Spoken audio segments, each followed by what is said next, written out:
Bonjour chers participants. Aujourd'hui, on va continuer sur notre quatrième thématique.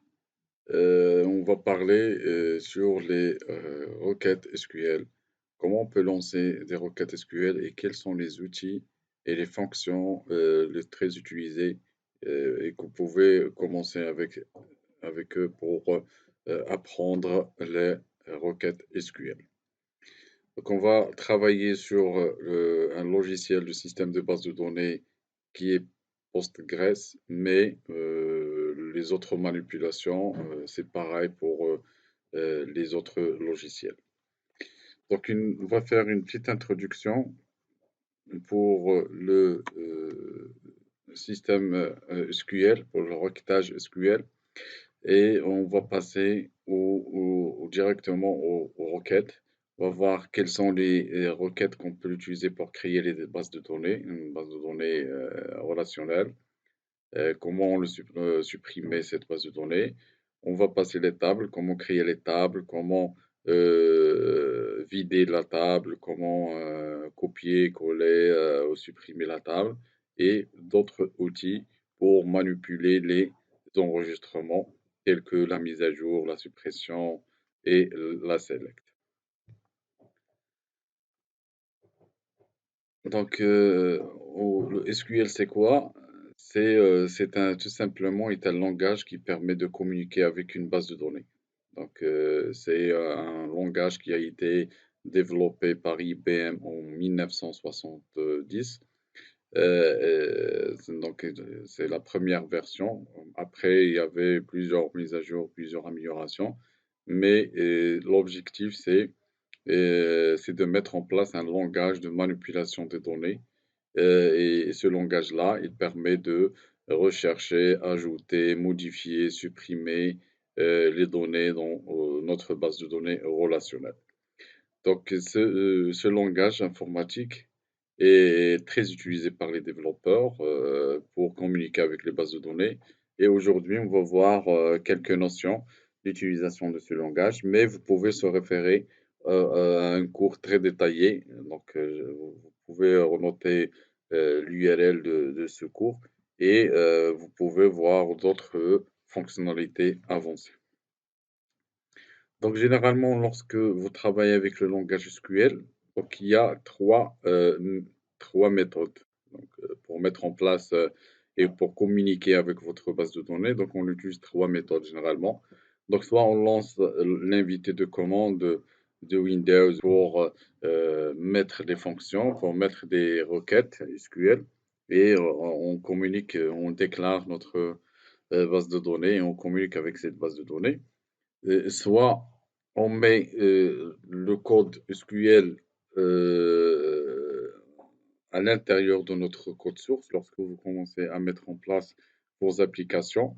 Donc, vous pouvez généralement les développeurs, ils intègrent le code SQL à l'intérieur du code et ils communiquent avec la base de données, ils récupèrent les données, ils l'affichent, ils les traitent en utilisant le code. Troisième méthode, c'est d'utiliser directement, et c'est la méthode qu'on va utiliser aujourd'hui, c'est d'utiliser directement le système de gestion de base de données. Donc, il y a des procédures stockées, des interfaces stockées à l'intérieur de ce système et qui nous aident à communiquer avec les données et afficher ou analyser ces données en utilisant directement le logiciel du système de base de données. Par la suite, on va passer aux requêtes. Donc, les requêtes, bien sûr, il y a trois grandes requêtes. Des requêtes, bien des fonctions SQL liées à la base de données, des requêtes SQL liées à la table et des requêtes SQL liées à la donnée, bien sûr, à la donnée pour la manipulation des données. Donc, les fonctions les plus utilisées, donc il y a Create Database. Donc, créer une database et on donne le nom de la base de données, donc pour qu'on puisse créer directement notre base de données. Il y a Drop Database aussi, donc Drop Database, donc il supprime totalement la base de données. Donc, et bien sûr, il faut faire très attention lorsque vous utilisez la fonction Drop parce que vous amenez à supprimer soit votre table ou bien votre base de données carrément de votre système de gestion de base de données.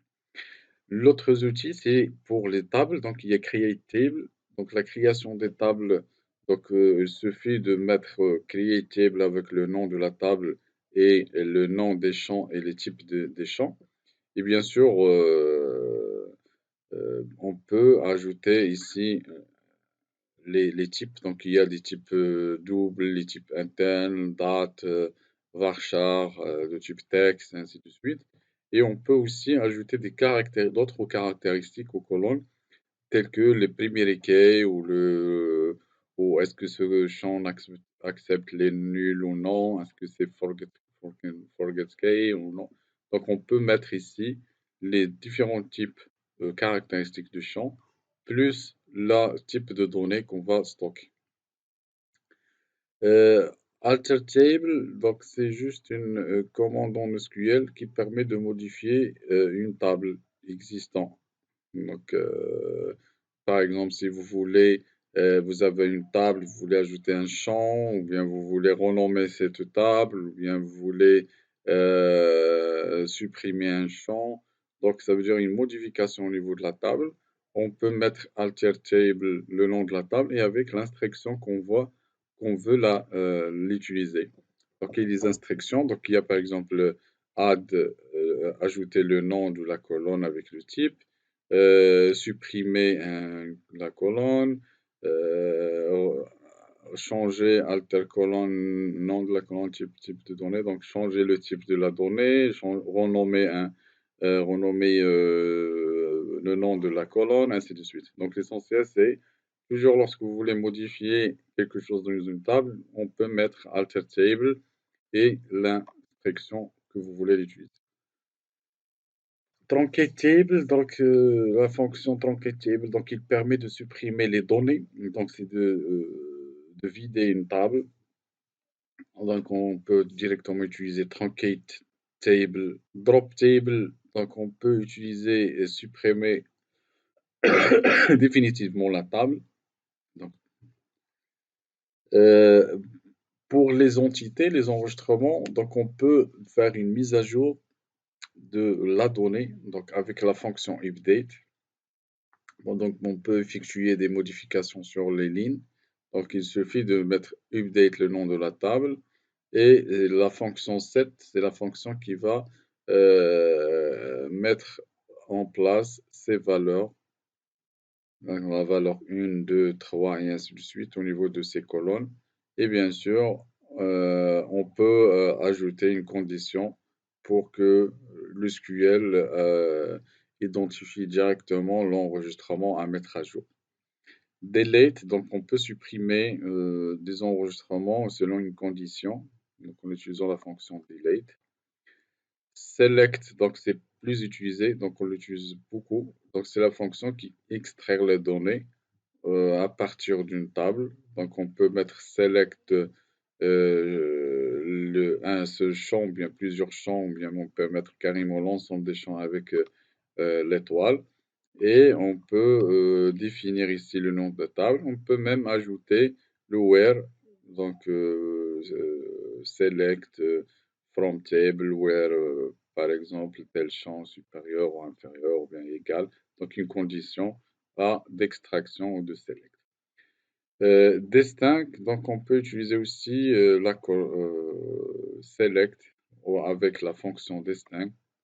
Donc c'est une fonction qu'on utilise aussi pour identifier les objets d'une table, mais les objets distincts. As, donc c'est une fonction aussi qui permet de changer ou d'afficher une table avec des alias.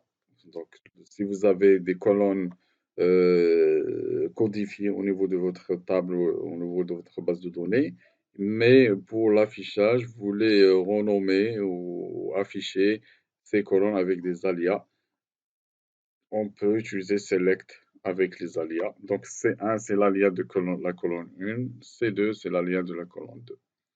Where, le where, c'est la condition. Donc on peut sélectionner des objets avec une condition. Donc, on utilise la fonction where. Donc, select non colon from name table where condition.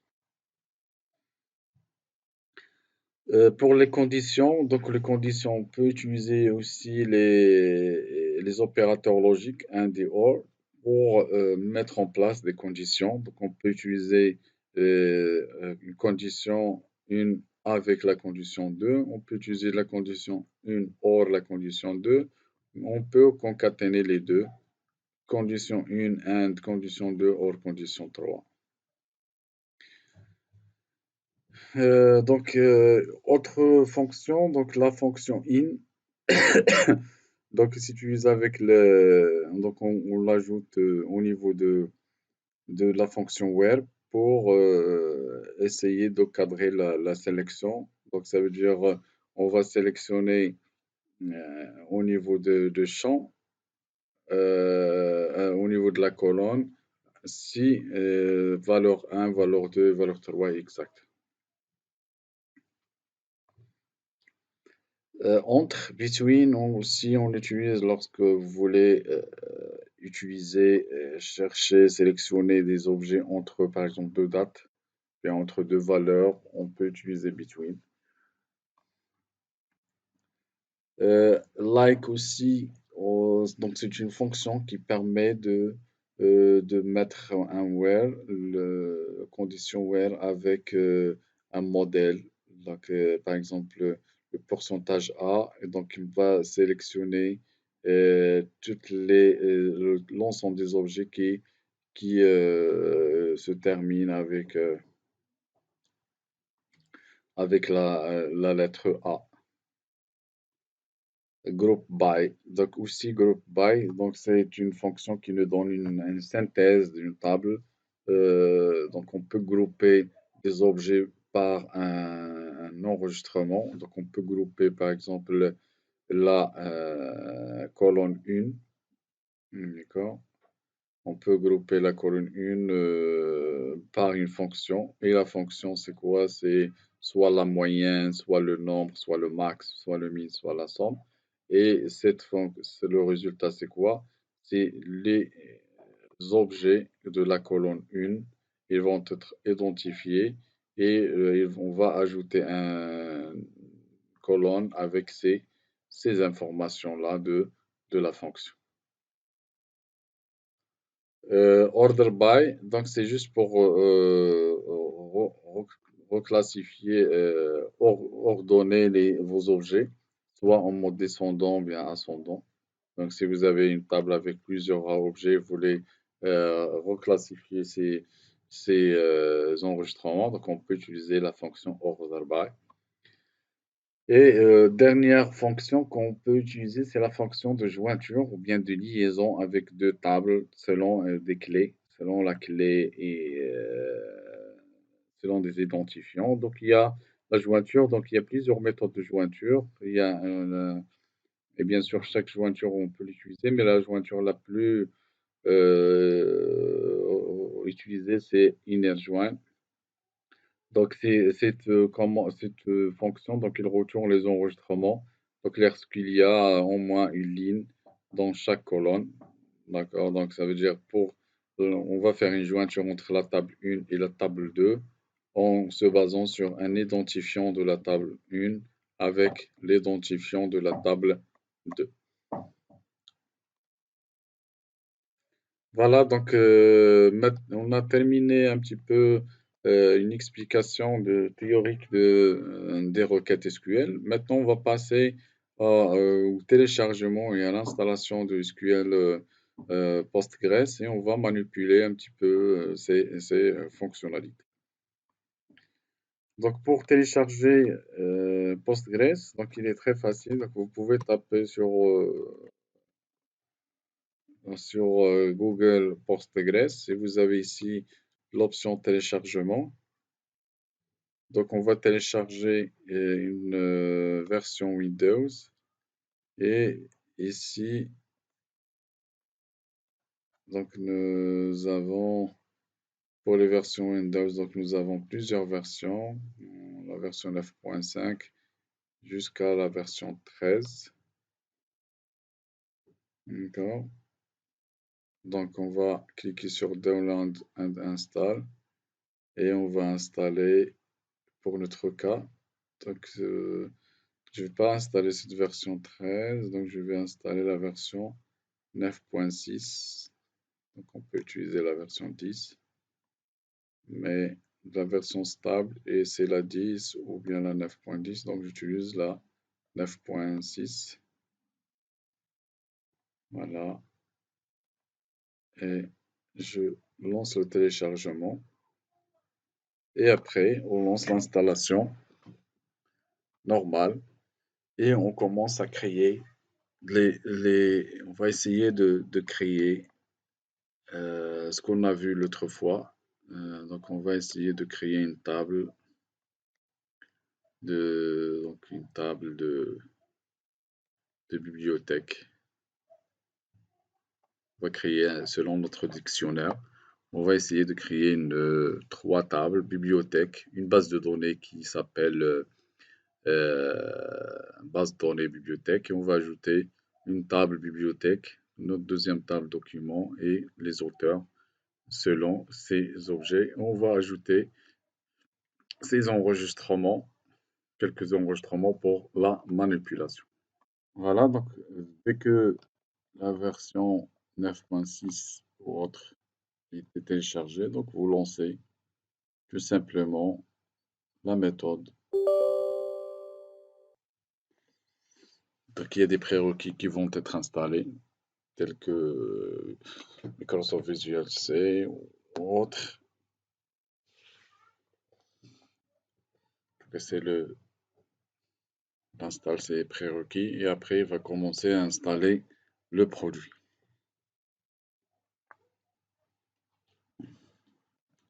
Suivant, suivant. Donc ici, il faut mettre un mot de passe. Il faut retenir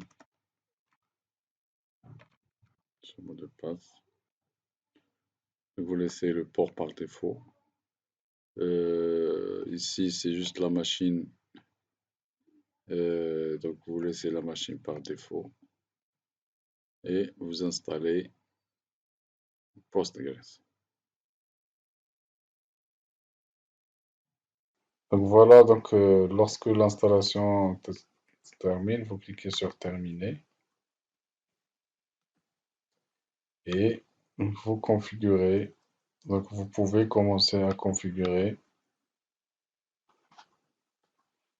votre base de données, les drivers de votre base de données et les autres composantes.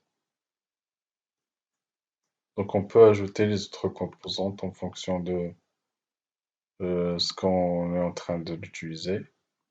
Et pour moi, je vais installer juste Database Server. Voilà, donc il est déjà installé. Donc je vais rien cocher. Bon. Je vais cocher juste cette option, donc cette base de données qui est déjà installée.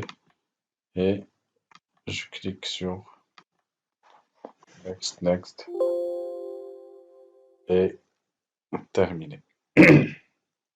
Donc dès que l'installation se termine, donc vous redémarrez votre PC et vous commencez à utiliser votre logiciel de système de base de données relationnelle Postgres.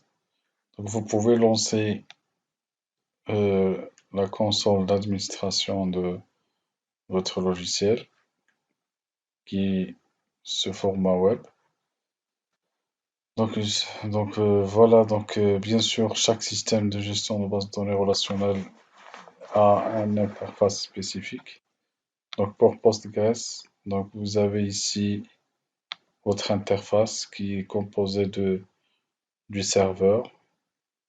À l'intérieur du serveur, donc vous avez la version de Postgres et vous avez les différentes bases de données. Donc ici j'ai plusieurs bases de données. Donc, il y a des bases de données déconnectées, des bases de données connectées. Et à l'intérieur des bases de données, donc, nous avons le schéma, nous avons quelques paramètres dédiés à Postgres. Et au niveau du schéma, donc, on peut avoir plusieurs schémas. Et à l'intérieur du schéma, donc, on a les tables, nous avons les rôles, nous avons aussi, on peut stocker des fonctions, on peut stocker des views. Et au niveau ici, nous avons les différents utilisateurs aussi de nos bases de données. Donc, pour manipuler les bases de données et les tables, donc vous pouvez soit cliquer droite et créer la base de données. Donc, on peut aussi, à l'intérieur du schéma, créer les domaines, créer des scripts, créer aussi des tables, donc manuellement. Sinon, donc on peut, par exemple, utiliser les tools, la fenêtre du SQL pour manipuler votre base de données. Donc, vous avez ici les outils de lancement de SQL. Donc, pour les objets, donc on peut, au niveau de l'administration, console d'administration, donc en fonction de votre sélection, donc vous pouvez avoir ici quelques outils qui vont être activés ou désactivés. Donc, si je sélectionne la base de données, donc je peux créer à l'intérieur de la base de données et d'autres bases de données, mais à l'intérieur de la base de données, je peux créer des euh, schémas ou bien des extensions. Et à l'intérieur du schéma, je peux créer là les domaines, les tables, les views, les triggers, ainsi de suite. Donc pour notre cas, on va manipuler les deux. On va créer une base de données. Une base de données de type, on a dit qu'on va utiliser les mêmes tables qu'on a vues l'autre fois. C'est la table bibliothèque. Donc on va créer une base de données nommée bibliothèque. Donc l'owner, l'utilisateur, c'est Postgres. Et donc je sauvegarde la création de notre base de données.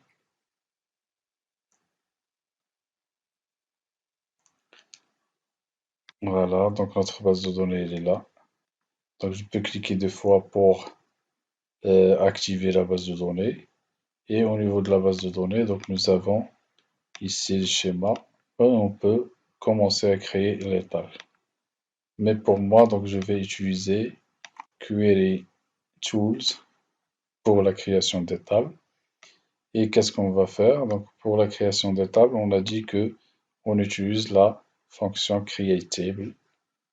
Donc je vais copier la requête, la coller. Donc createTable, donc notre première table, c'est quoi? C'est bibliothèque.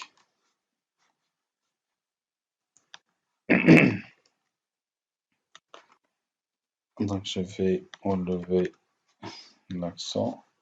Donc quelles sont les colonnes de notre table?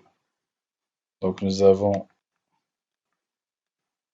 3, 4 colonnes. Donc nous avons ID bibliothèque. Nous avons le nom. Nous avons l'adresse et le téléphone. Donc, quels sont les types de ces données? Donc, c'est pour l'identifiant, c'est un identifiant de type numérique et les autres, c'est du texte. Et nous avons dit au niveau d'une autre cours, c'est qu'on peut définir, par exemple, varchar, c'est le type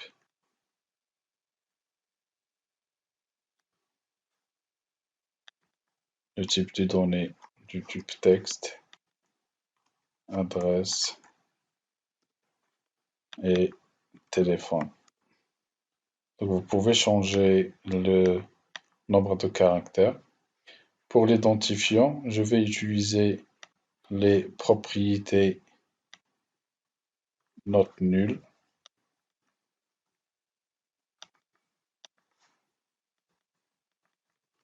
et je vais utiliser aussi la propriété primary key.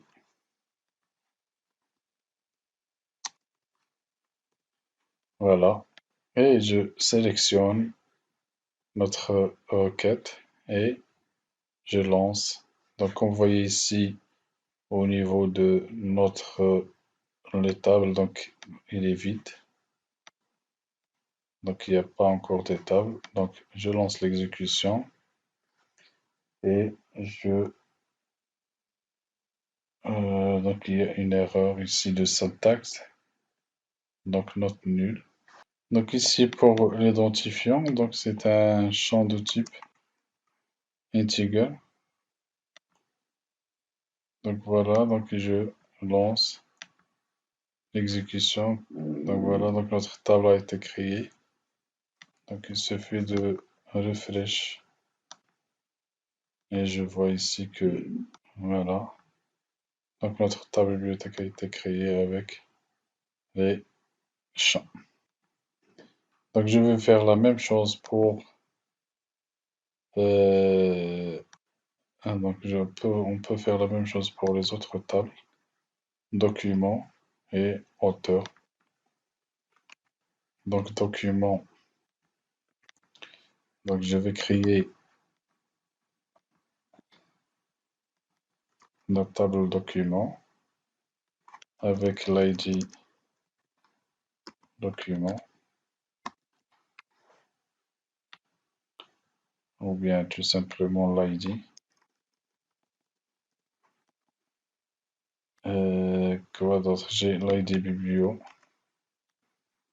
C'est un champ aussi integer.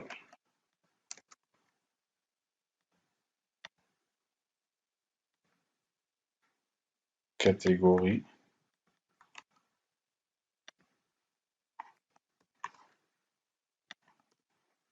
Quoi d'autre? ID auteur.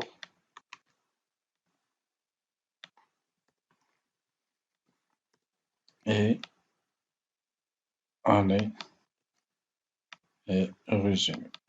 Donc, année et résumé. Donc, mon résumé va, année, c'est date, catégorie, c'est varchar, ID, c'est integer. Donc, un document, donc il doit avoir forcément la bibliothèque.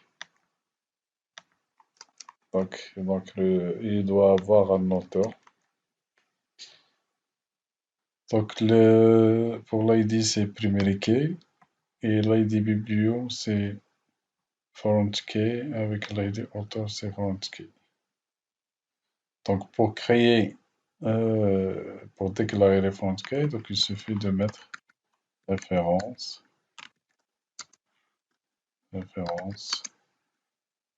le nom de la table, bibliothèque,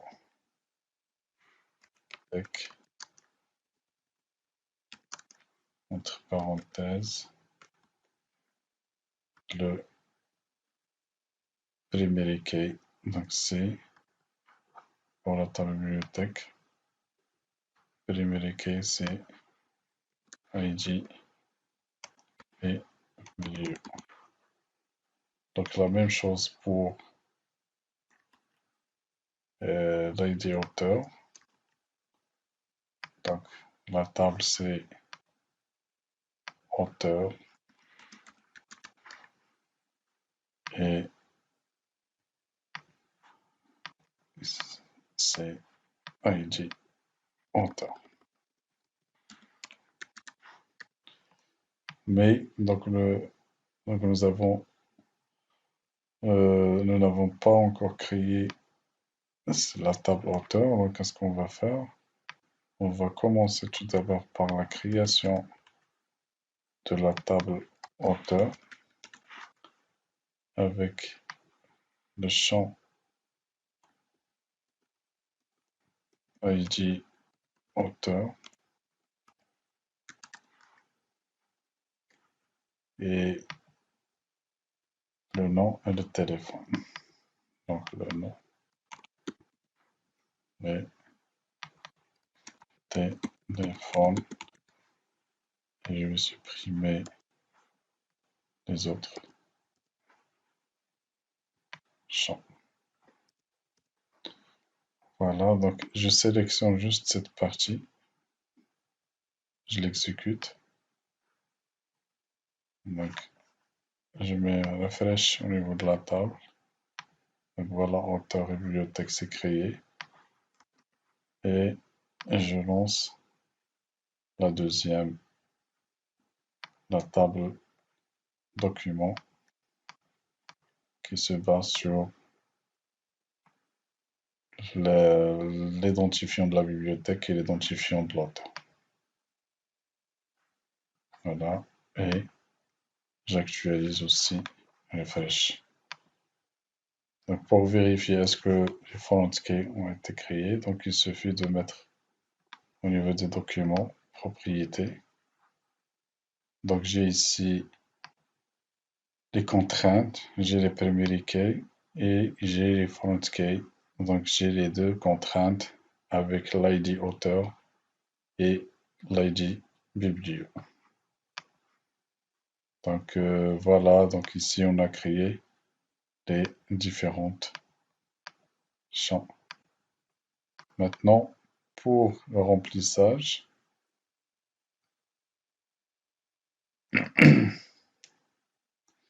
donc vous pouvez ouvrir la table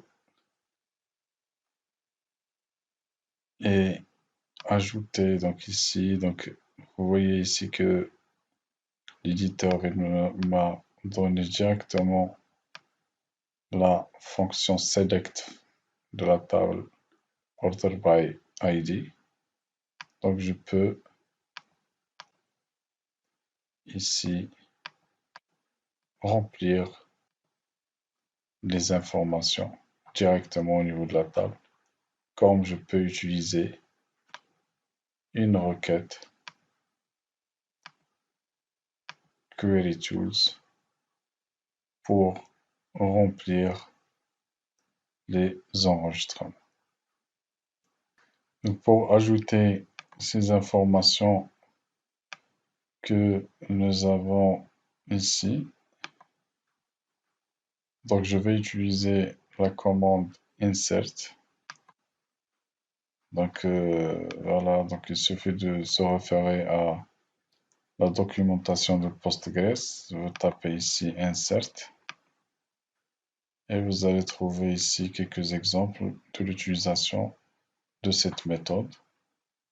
Donc voilà, donc on va utiliser cette méthode directement dans notre exemple. Insert into, ici c'est le nom de notre table, bibliothèque. Et ici c'est les valeurs par ordre. Donc je vais mettre ici l'ID.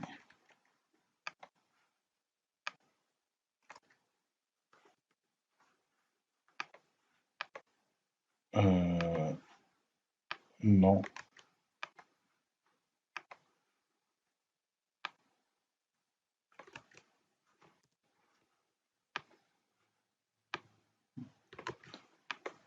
ici c'est l'adresse, et ici c'est le numéro de téléphone.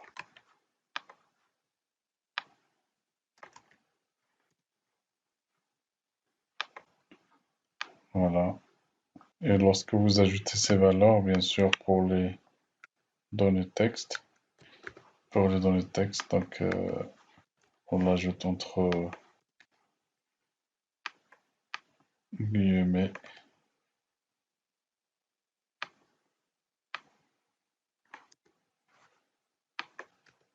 La même chose ici.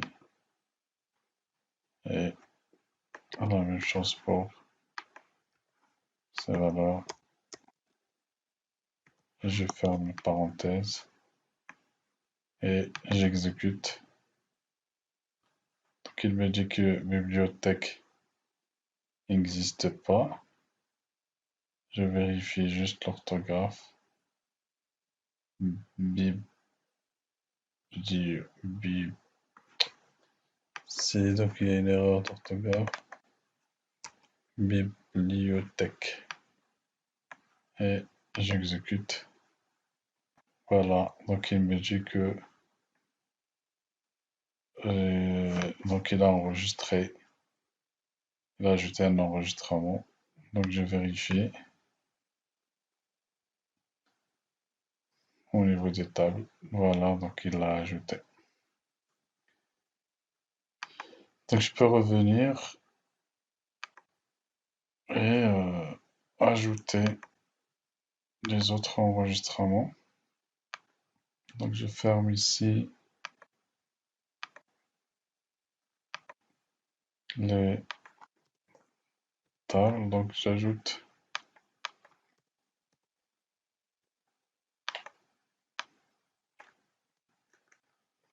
les autres enregistrements. Donc 2 c'est Mohamed 5.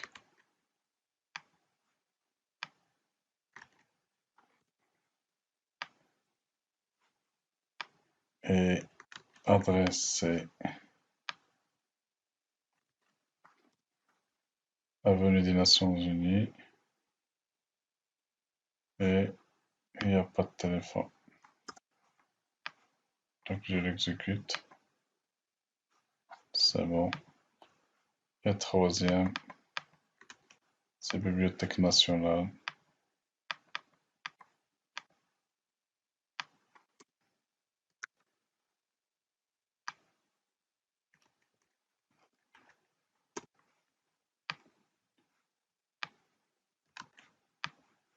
Donc bien sûr, je peux ajouter tous ces éléments dans un seul fichier et je lance une fois pour toutes notre requête. C'est ici le numéro de téléphone et je lance. C'est bon. Maintenant, pour les auteurs. Donc les auteurs, je vais ajouter directement les noms des auteurs. Donc I1, par exemple, c'est Mohamed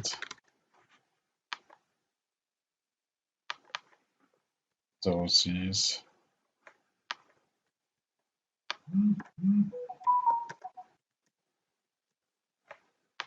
Ok, donc je vais ajouter 2, c'est Khalid 07. Ok.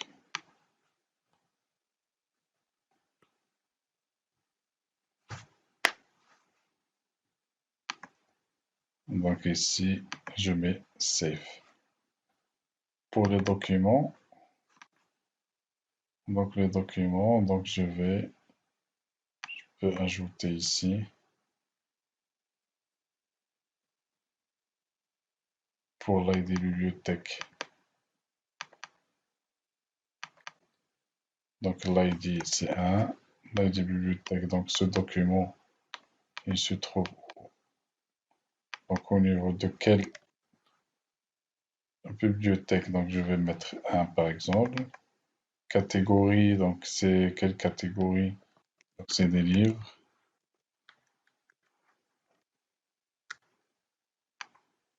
ID auteur, donc c'est par exemple c'est Khalid. Et l'année c'est 2020, par exemple. Je peux mettre aussi un deuxième document. Donc il se trouve au niveau de la bibliothèque 3. Donc c'est un... euh, je vais mettre c'est un document.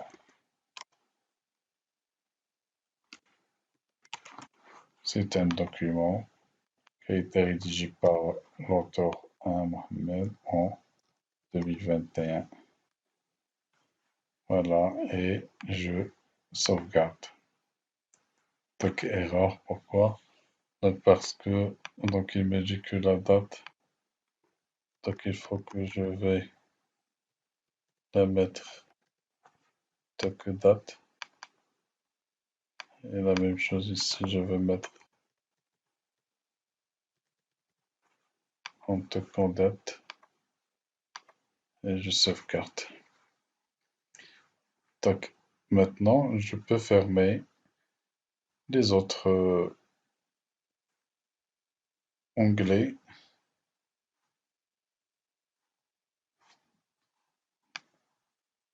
Don't save, don't save. Voilà, donc ça c'est les dépendances de notre. Donc ici j'ai l'auteur, j'ai la bibliothèque, j'ai les documents. Donc les premiers key et les foreign key. Donc maintenant ici pour ces tables, on peut lancer un.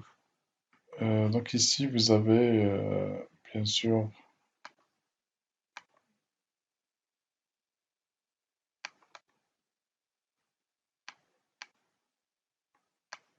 au niveau de votre base de données.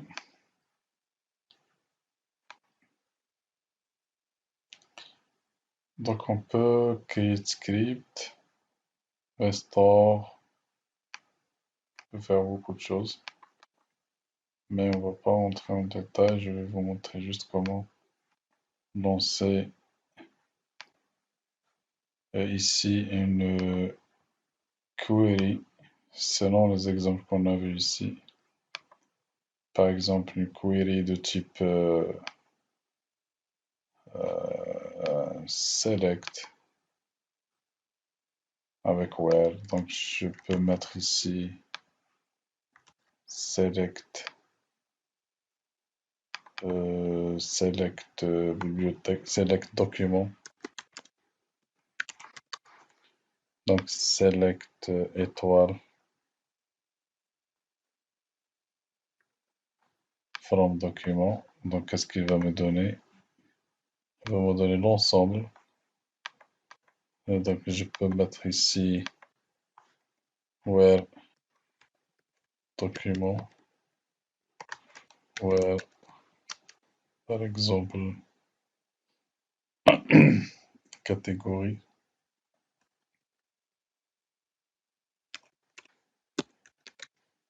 est égal à livre.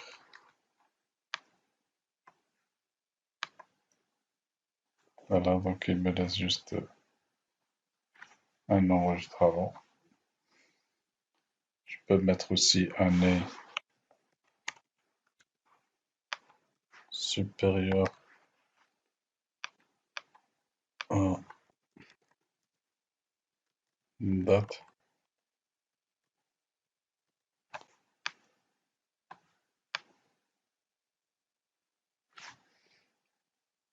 D'accord. Donc si je mets par exemple ici 2019, donc c'est les deux. Et voilà, ainsi de suite. Donc vous pouvez bien sûr, pour avoir plus de détails sur l'ensemble des requêtes, vous pouvez se référer à site web de PostgreSQL pour avoir des exemples et manipuler ces exemples sur la création des requêtes SQL. Donc ça, c'est juste une petite introduction pour savoir un petit peu les bases de données relationnelles. Donc la prochaine fois, donc on va essayer un petit peu de voir comment on peut ajouter des cartouches spatiales pour rendre cette base de données qui est relationnelle, comment la rendre une base de données qui a la possibilité de stocker les données spatiales, et on passe au web mapping. Donc je vous remercie d'avoir assisté à cette formation et à la prochaine, Inch'Allah. À très bientôt. Au revoir.